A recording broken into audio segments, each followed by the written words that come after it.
Bonjour et bienvenue. Cette séance portera sur le thème du progrès et des relations humaines, la science et l'éthique. À la fin de cette séance, vous serez capable d'identifier le type de document, de décrire ce qui a été vu et entendu, de comprendre le lexique, de retrouver l'enchaînement des idées ou des actions, de décoder les images, les sons, les situations culturelles, d'exprimer des sentiments inspirés par ce qui a été vu et entendu dans le document vidéo, de reformuler et résumer les faits, d'argumenter. Pour commencer, la première activité, lisez le titre puis répondez aux questions suivantes. De quoi s'agit-il dans ce titre? Que veut dire aux abois? De quel pays parle-t-on? Quelles relations existent-ils entre eux? Par quel lien logique pouvez-vous remplacer les deux points dans le titre? Qu'avez-vous donc compris? Formulez votre réponse en une phrase claire et précise.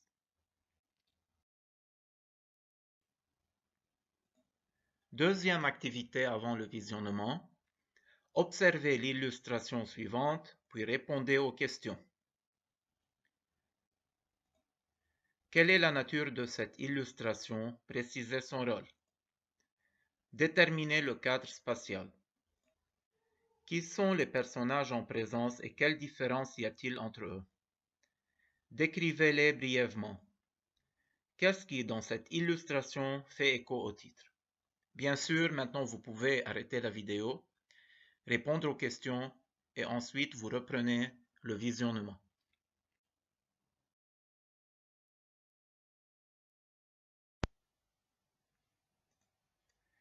Et maintenant, vous allez visionner 2 fois ou plus le document audiovisuel.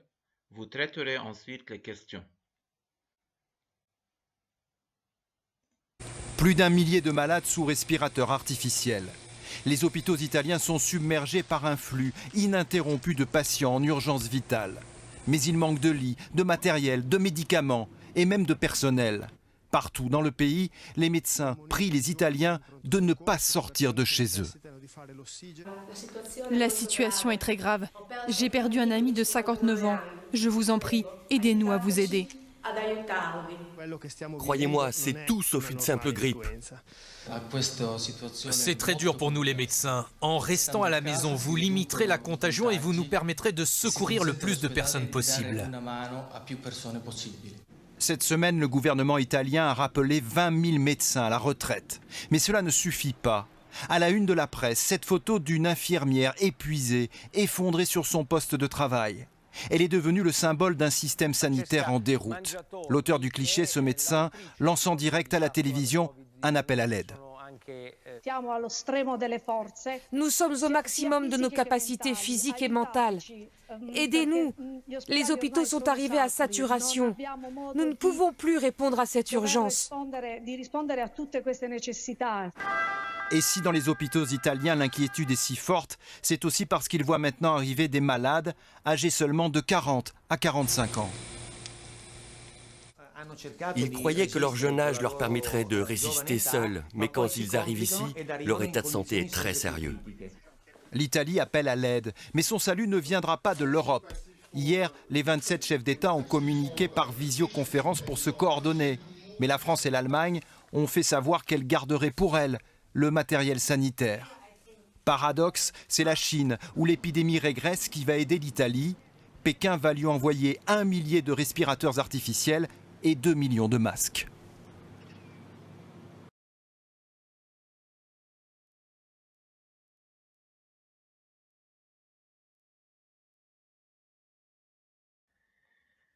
Question de compréhension globale.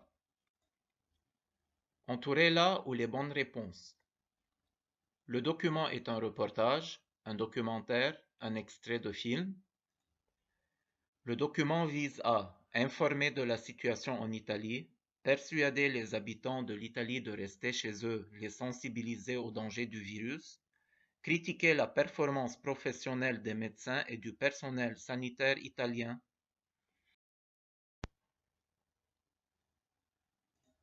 Remplissez la grille ci-dessous.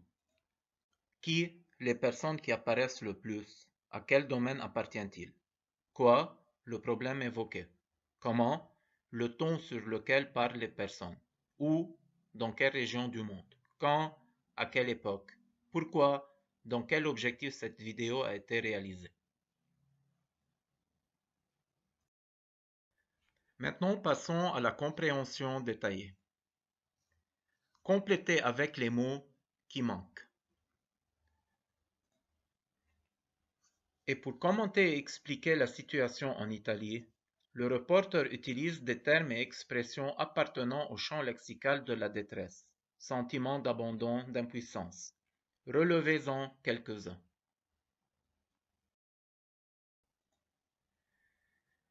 Et pour conclure, complétez cette grille qui établit le lien entre le progrès médical et la mission humanitaire des médecins.